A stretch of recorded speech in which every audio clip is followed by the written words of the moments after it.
Después de 400 años de esclavitud, el libro de Éxodo nos dice que el Señor oyó el clamor de su pueblo. En Egipto padecieron siglos de humillación, de trabajos forzados, de esclavitud bajo el látigo de los capataces, hasta que finalmente nos dice en las Escrituras que el Señor escuchó el clamor de su pueblo y llamó a su siervo Moisés para que se presentara delante de Faraón, el gran emperador de su tiempo, y le dijera: así dice Jehová, deja ir a mi pueblo para que me adore en el monte Sinaí. La historia del Éxodo nos dice que Faraón se rehusó y que entonces Jehová mandó plagas una tras otra, azotando la tierra de Egipto, al pueblo de Egipto, a los dioses de Egipto, mientras su pueblo permanecía a salvo. Y a pesar de que cada una de estas plagas era feroz sobre los egipcios, el faraón, el rey, no doblegaba su corazón. Hasta que finalmente el Señor ordenó a Moisés que le dijera a los israelitas, o más bien que se presentara delante de Faraón y que le dijera que la siguiente plaga sería la muerte de los primogénitos de Egipto. Moisés fue con los israelitas y les dijo que para evitar la muerte de sus propios primogénitos tenían que sacrificar un cordero limpio de 1 año, sin manchas, un cordero que no tuviera imperfecciones. Tenían que sacrificarlo, comerlo esa misma noche, preparados con sus ropas de viaje, sus maletas hechas, porque esa misma noche el ángel del Señor visitaría la tierra de Egipto a azotar con una última plaga. Y así sucedió. Después de que Jehová hirió a los primogénitos de Egipto, el faraón finalmente decidió que los israelitas salieran de Egipto libres hacia el monte Sinaí, donde se presentaron para adorar al Señor. Muy probablemente esa era la historia que tenía Juan el Bautista cuando, mientras estaba bautizando, vio que Jesús se acercaba a él. Estamos hablando de varios años después, varios siglos después. Y viendo Juan el Bautista a Jesús, exclamó: ahí está el Cordero de Dios que quita el pecado del mundo. En el Evangelio de Juan, la muerte de Jesús, la cruz de Jesús, se presenta como el sacrificio del Cordero de Pascua. Hemos leído bastante detenidamente los capítulos 18 y 19, y si prestamos atención, el evangelista nos está presentando un periodo de tiempo en torno a la Pascua. Nos dice que el juicio de Jesús comenzó el viernes en la mañana, que cerca del mediodía la gente clamó que fuera crucificado, y como leíamos hace unos momentos, hacia la caída de la tarde y a punto, ¿verdad?, de participar de la Pascua, de la cena de Pascua, el cuerpo de Jesús fue enterrado, fue bajado de la cruz. Pero igualmente importante, o quizás más importante que el horario, el evangelista Juan nos está indicando que el día que Jesús murió fue precisamente la Pascua. Nos dice que cuando inició el juicio de Jesús era la mañana de la Pascua, y que cuando la gente clamó para que Jesús fuera crucificado era la preparación de la Pascua, y que cuando finalmente fueron a cerciorarse que Jesús había muerto era la preparación también de la Pascua.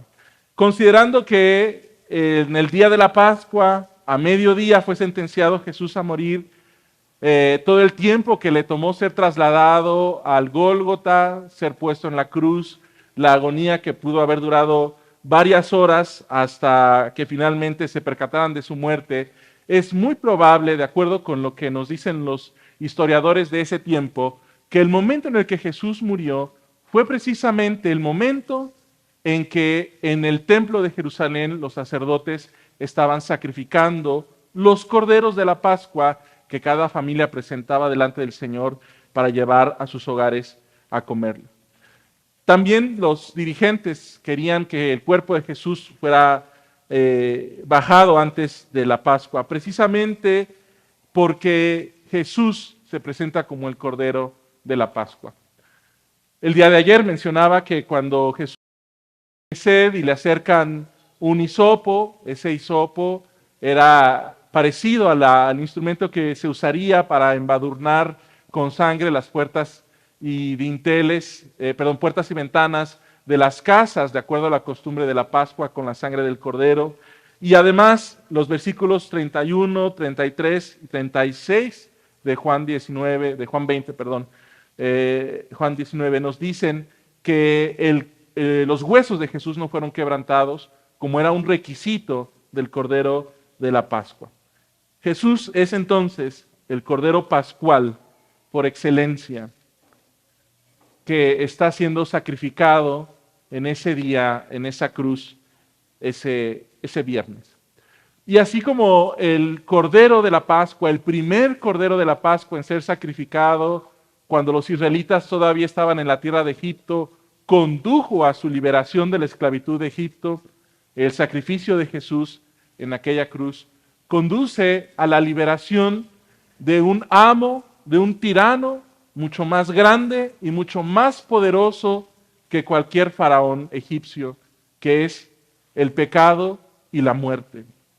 Jesús, al estar muriendo en esa cruz, ese día de la Pascua, nos estaba liberando no solamente de la esclavitud física, sino de la esclavitud espiritual, de la esclavitud de nuestras vidas que producen el pecado y la muerte.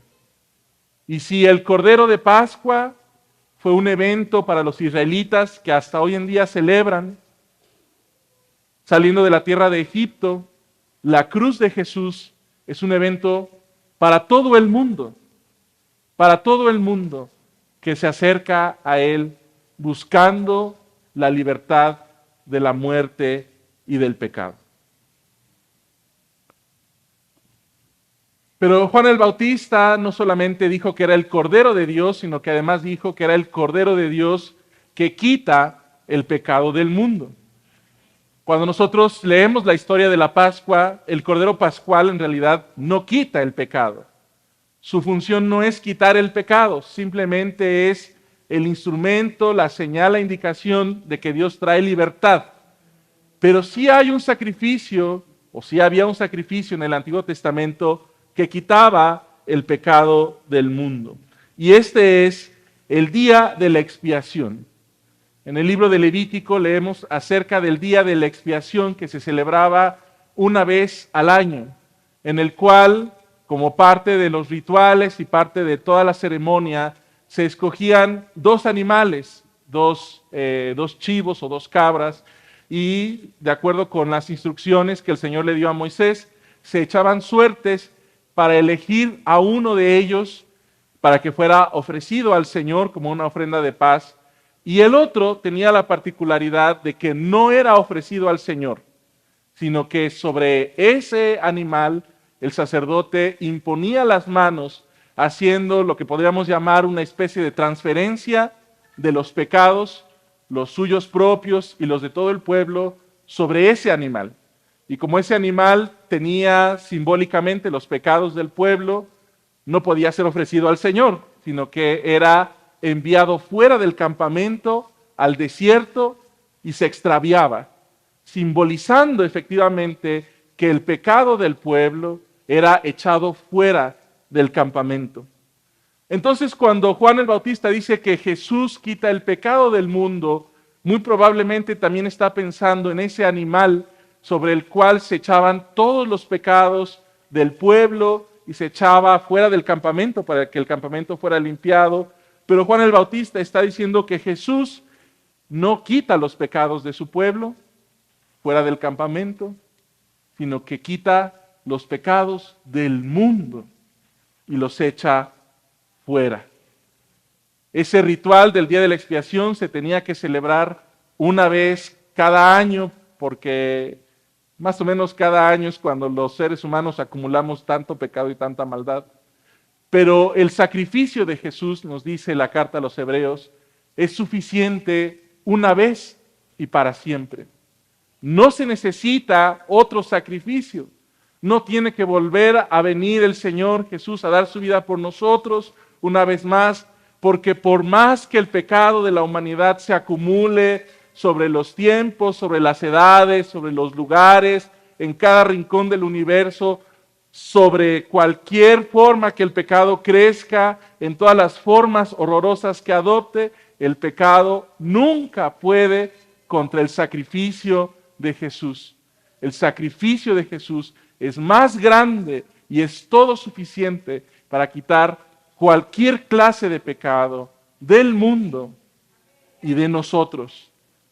Y en esa cruz, los pecados del mundo fueron echados en Jesús. Y si leemos el texto, Jesús salió, como aquel chivo tenía que salir de la ciudad, salió de la ciudad y fue llevado al Gólgota, donde murió, limpiando así el pecado de su nación, de su pueblo, el pecado del mundo. Hermanos, mi pecado, su pecado, el pecado de todos ha sido limpiado por la cruz de Jesús. Y hay un significado más en la cruz de Jesús. Jesús mismo, cuando se encuentra con Nicodemo en el capítulo 3, le dice que es necesario que así como la serpiente de bronce fuera levantada, el Hijo del Hombre también habría de ser levantado. Desde luego Jesús se refiere a su propia cruz. Jesús tendría que ser levantado en esa cruz al morir. Si recordamos la historia en el capítulo 21 de Números, leemos que el pueblo estaba murmurando en contra de Dios. Ese pueblo que había salido de Egipto, que Dios había intervenido poderosamente para librarlos, ahora estaba quejándose de Dios, algo que no sucede siempre.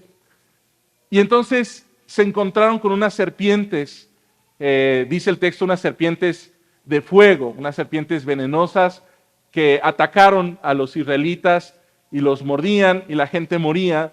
Y entonces Moisés intercede por su pueblo y Dios le dice, tienes que hacer una serpiente de bronce, ponerla en un asta y levantarla. Y cualquier persona que vea esa serpiente de bronce, cuando haya sido mordida, será sana del veneno de muerte, el veneno de las serpientes.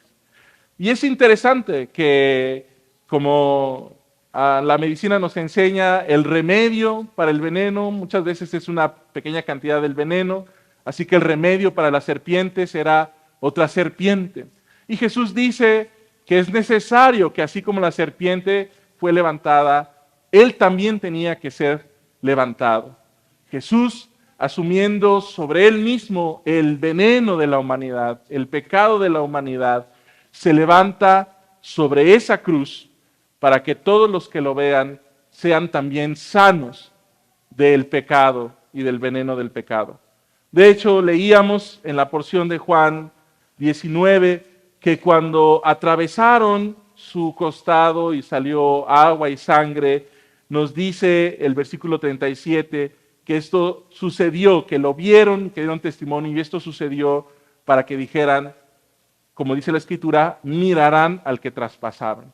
Así que cuando Jesús muere, la gente lo mira, y al mirarlo, no solamente es libre del pecado, no solamente su pecado es echado fuera, sino que también recibe sanidad del pecado.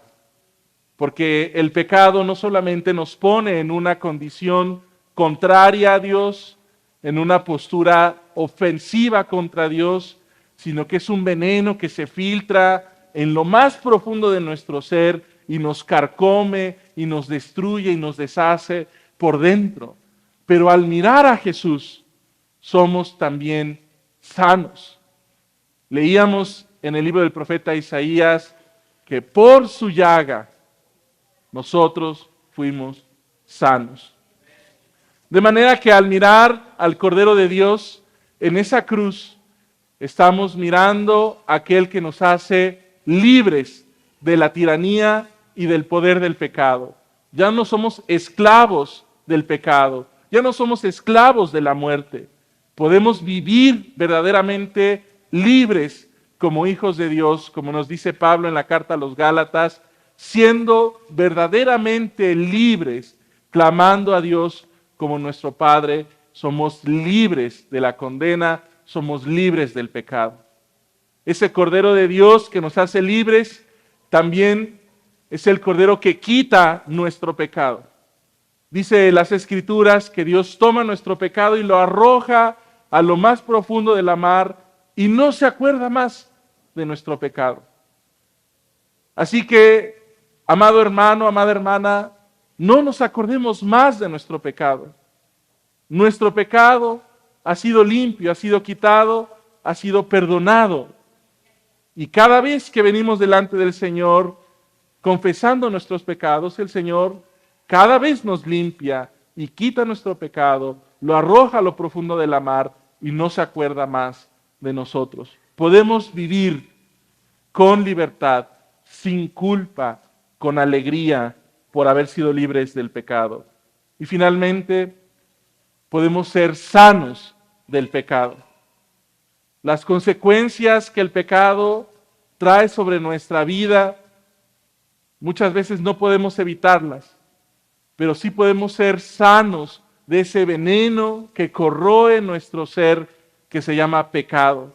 Podemos ser limpios, podemos ser purificados para que nuestro corazón se llene de la vida y del amor de Dios, para que vivamos vidas consagradas a Dios, procurando amar a Dios, amando a nuestro prójimo. Y finalmente, el veneno del pecado es la muerte. Y nuestra fe, nuestra convicción cristiana es que al final de los tiempos la muerte habrá de ser finalmente vencida. Por eso dice el apóstol Pablo, ¿dónde está, muerte, tu aguijón? No hay veneno de la muerte, no hay ponzoña del pecado. Cristo nos ha sanado. Amados hermanos, esto no lo practicamos Wendy y yo, pero ella decía que vengamos con una actitud de celebración, de victoria, porque Cristo ha muerto. Hemos sido libres del pecado, limpios del pecado, sanos del pecado. Digno es el Señor. Amén.